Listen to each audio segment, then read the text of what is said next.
नरेंद्र मोदी ने अपनी इंतखाबी मुहिम जिसमें वो कामयाब हुए पिछले इंतखाबात में, उसमें पहले से ये वादा कर रखा था अपने वोटर से कि वो जब पावर में आएंगे, इक़्तिदार में आएंगे, तो वो कश्मीर के साथ यही सलूक करेंगे।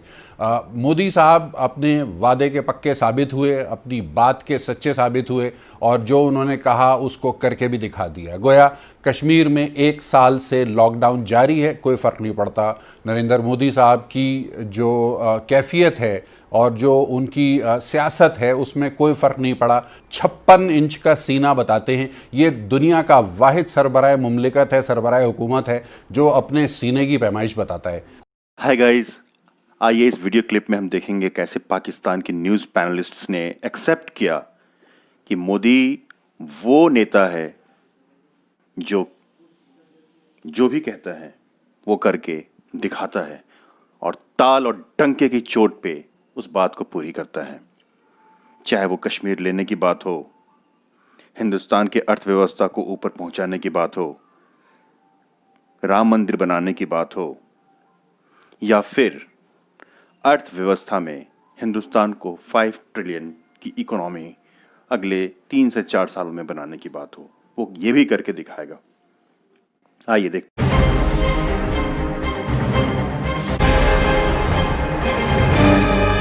तकरीबन 1 साल मुकम्मल होने वाला है, गोया 5 अगस्त को पूरा 1 साल हो जाएगा। भारत की जानिब से उठाए जाने वाले वो मावराए आईन और मावराए अखलाकियात इक़दामात के जिसके अंदर ख़ुद उन्होंने अपने ही आइन को एब्रोगेट किया, आर्टिकल 370 और 35A को रिपेल किया, जिसके नतीजे में मकबूजा कश्मीर, जिसको भारत के आइन के मुताबिक कुछ इस्तिस्ना हासिल था बाज़ उमूर और बाज़ मामलात के हवाले से, यह खुसूसी स्टेटस हासिल था, उसको ख़त्म कर दिया गया और मकबूजा कश्मीर के स्टेटस को जिस तरह गुजरात या मुंबई जैसी रियासतें भारत के अंदर मौजूद हैं, बिल्कुल उसी तरह उसको एक फ्री फॉर ऑल रिपब्लिक बनाने का इक़दाम का ऐलान किया। याद रहे कि नरेंद्र मोदी ने अपनी इंतखाबी मुहिम जिसमें वो कामयाब हुए पिछले इंतखाबात में, उसमें पहले से ये वादा कर रखा था अपने वोटर से कि वो जब पावर में आएंगे, इक़्तिदार में आएंगे, तो वो कश्मीर के साथ यही सलूक करेंगे। मोदी साहब अपने वादे के पक्के साबित हुए, अपनी बात के सच्चे साबित हुए और जो उन्होंने कहा उसको करके भी दिखा दिया। गोया कश्मीर में 1 साल से लॉकडाउन जारी है, कोई फ़र्क नहीं पड़ता। नरेंद्र मोदी साहब की जो कैफियत है और जो उनकी सियासत है उसमें कोई फ़र्क नहीं पड़ा। 56 इंच का सीना बताते हैं, ये दुनिया का वाहिद सरबराह मुमलिकत है, सरबराह हुकूमत है जो अपने सीने की पैमाइश बताता है। कोविड जैसी ख़तरनाक वबा के बावजूद कश्मीर के लॉकडाउन में कोई नरमी नहीं की गई। क्या तरजीहात है नरेंद्र मोदी की और किस बात का नरेंद्र मोदी के अंदर ये घमंड है कि वो एक के बाद एक इक़दामात करता चला जा रहा है और कोई उसको रोकने पूछने वाला नहीं। जन साहब, ये दुनिया का वाहिद सरबराह हुकूमत है जो अपनी छाती का साइज़ बताता है, तो ये तो डोनाल्ड ट्रंप से भी कुछ बहुत ज़्यादा आगे की शख्सियत लगते हैं नरेंद्र मोदी साहब, क्या कहेंगे? देखिए, इनकी शख्सियत के बारे में तो जो भी आप बात कर लें वो शायद कम होगी।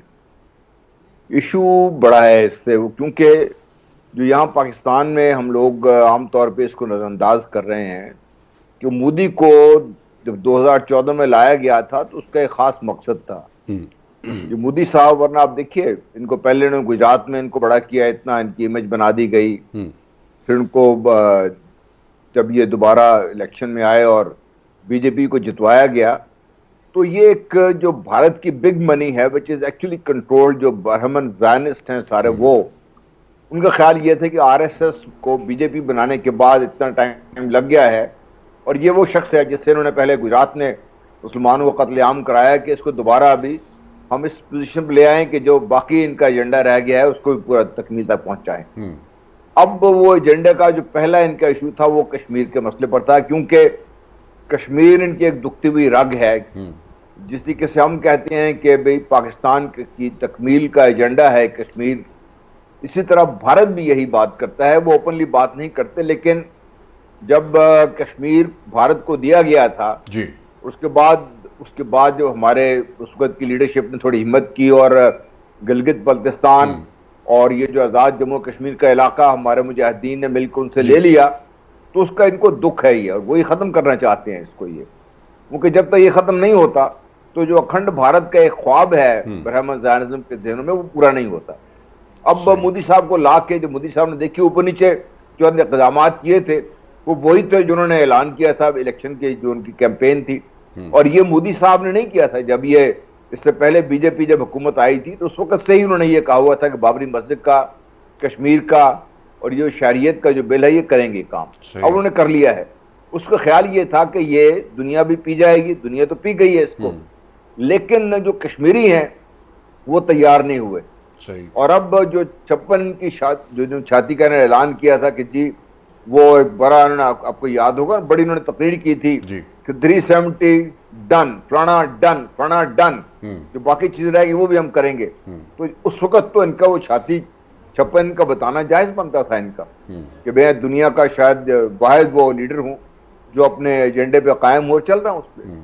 और वो मैं समझता हूं कि भारत के जो थिंकर्स थे जिन्होंने इसको मोदी को लॉन्च कराया था, उनके जहन में भी ये बात नहीं आई कि जब ये 56 की छाती होगी, इतनी फूल जाएगी, तो जो लोग इससे तंग पड़ेंगे, आप जब सीट पे बैठते हैं और दूसरे लोग तंग पड़ते हैं, वो फिर अपना कुछ काम जरूर करते हैं। सही।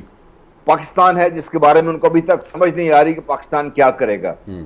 दूसरी तरफ कश्मीरी हैं जिनको वो छोड़ नहीं सकते। कश्मीरियों ने तो तकरीबन 8 से 9 लाख भारतीय फौज को लॉकडाउन कर दिया हुआ वहां पे, वो वहां से निकालें तो कश्मीरी खड़े हो जाएंगे। एक तरफ से चीन है कि चीन का अपना एक एजेंडा है इस खित्ते के बारे में, अपने बारे में, तो वो भी चीन भी खुल के सामने आ गया है। इनको ये ख्याल ही है कि इसमें दोबारा पंप कर देंगे चाहे ट्रंप साहब और उनके साथी मिलकर, लेकिन ट्रंप साहब की और अमेरिका की मुश्किलात शायद भारत से भी बहुत ज्यादा हैं। इस वक्त कश्मीर की सूरत हाल एक साल, इस नए स्टेटस को का एक साल कि जो गुज़िश्ता साल 5 अगस्त के इक़दाम से नरेंद्र मोदी ने कायम किया था, इसमें अब हुकूमत पाकिस्तान की क्या पोजीशनिंग है और हम किस तरह से अपने कश्मीरी भाई बहनों की मदद करने के लिए किस हद तक कमिटेड हैं? बिस्मिल्लाहिर्रहमानिर्रहीम। बहुत शुक्रिया रज़ा साहब, आपने प्रोग्राम में इनवाइट किया मुझे। देखें, हुकूमत पाकिस्तान का हमें शुरू से पता है इनिशिएटिव इन्होंने किस तरह लिया, किस तरह यूएन में जाके प्राइम मिनिस्टर ने स्पीच की, किस तरह लोगों ने पजीराई की। इससे पहले तो कोई बात भी नहीं करता था। जिस तरह फ़लस्तीन साल साल से सफ़र कर रहा है, इसी तरह कश्मीरी साल साल से सफ़र कर रहे हैं। उनकी किसी उस पर कभी बिल्कुल कोई कभी मतलब किसी ने ध्यान ही नहीं दिया कि वो भी इंसान है, उनको भी ज़रूरियात ज़िंदगी चाहिए। किस तरह हक तलफी की गई इंसानी हकूक़ की, उनकी जो बुनियादी चीज़ें हैं उससे उनको डिप्राइव किया गया। और फिर उसके बाद 5 अगस्त को हम देखते हैं कि कर्फ्यू लगा दिया गया। अब मुझे बताएं वो लोग जो वहाँ पे हैं कितने ज़िंदा रह गए होंगे, अगर रह भी गए होंगे तो उनकी क्या हालत होगी, क्योंकि किसी चीज़ की सप्लाई नहीं है, हर चीज़ बंद है। बिल्कुल टोटल इंटरनेट बंद है, फ़ोन बंद है, बाकी चीज़ें बंद हैं कि किसी तरह पता चले कि वहाँ पे लोग, अभी जिस तरह भाई ने कहा कि लोग जाते हैं और उनको वहाँ पे दिखाया नहीं जाता, उनको इस सड़क पे गाड़ी जा रही है। हाँ, बिल्कुल टोटल एक बहुत बड़ी जेल है जिसके अंदर लोग कैद हैं। तो इस हुकूमत पाकिस्तान का आपको पता है पहले शुरू से हम लोगों ने बहुत स्ट्रॉन्ग इसका लिया कि हमने उनको आज़ाद कराना है, डेफिनेटली इस चीज़ से आज़ाद कराना है। इसके लिए प्राइम मिनिस्टर ने बेइंतहा कोशिश की। हर जुम्मे को हम लोग मार्च भी कर रहे थे, सब कुछ कर रहे थे। अभी भी 5 को मोस्ट प्रॉब्ली 30 को जा रहे हैं आज़ाद कश्मीर, और वहाँ पे जाके हमारा एक प्रोग्राम होगा जिसमें दुनिया को कन्वे किया जाएगा कि जो हालात हैं इस वक्त कश्मीर के लोगों, दुनिया को आगाह किया जाएगा कि कश्मीरियों के साथ क्या हो रहा है। गुफ्तगू के सिलसिले को जारी रखेंगे। अजीम चौधरी साहब, ये 56 इंच की छाती, तो ये तो कोई पहलवान हो अगर या कोई बदमाश हो तो वो शायद इस तरह से अपने सामने वालों को इम्प्रेस करने के लिए बातें करता है। मैं किसी मज़हब के ऊपर कमेंट कभी भी नहीं करना चाहता, लेकिन एक वीडियो मेरी नज़र से गुजरी 2 रोज़ पहले, भारत में क्लास है उसकी रिप्रेजेंटेशन दिखाई गई उस वीडियो के अंदर। अच्छा, याद रहे कि ये वीडियो भारत वालों ने खुद बनाई थी, ये पाकिस्तानियों की बनाई हुई नहीं थी। और उसमें उन्होंने जो फोकस था वो ये था कि भारत में मंदिरों की कुल तादाद क्या है, वहाँ पर रोज़ाना और माहाना और सालाना बुनियादों पर चढ़ावा जो है वो कितने अरब रुपए का आता है। जहाँ तक मामला कश्मीर का है, देखिए कश्मीर का मामला आज का तो नहीं है जी, ये दुरुस्त है, हम सब जानते हैं इस बात को कि कश्मीर स्ट्रेटेजिकली तो बहुत ही इंपॉर्टेंट है, लेकिन पानी के हवाले से उससे भी ज्यादा इंपॉर्टेंट है। सही है।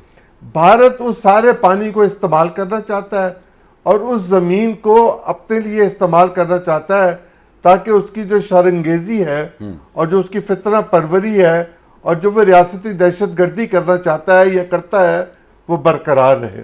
सही। चीन ने उसको 2 दफा सबक सिखाया।